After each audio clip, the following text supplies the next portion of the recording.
سلام، خوش اومدید به این ویدیو. از تایتل ویدیو معلومه که قراره چه چیزی آموزش بدیم.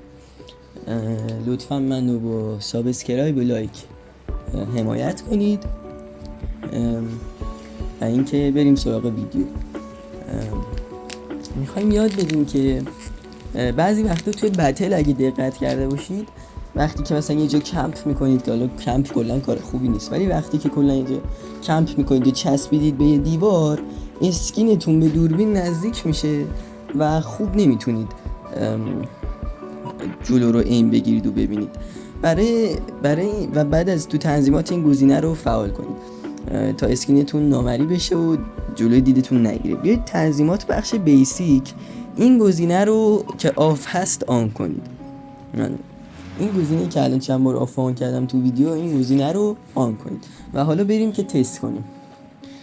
دیگه وقتی که چسبیدید به دیوار و اسکینتون و کرکترتون نزدیک دوربینتون میشه، اسکینتون نامری میشه.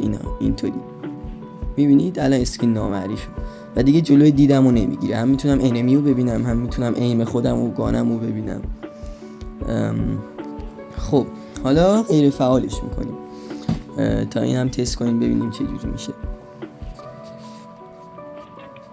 خب میبینید دیگه اسکینم نامری نمیشه و جلوی دیدمو میگیره و خیلی بده، حس بدی. خب امیدوارم از این آموزش لذت برده باشید. لایک و سابسکرایب یادتون نره. سابسکرایب هم نمی‌کنید حداقل لایک کنید و کامنت بذارید تا از من حمایت بشه. ممنونم ازتون. تا ویدیوی دیگه، خدا نگهدار.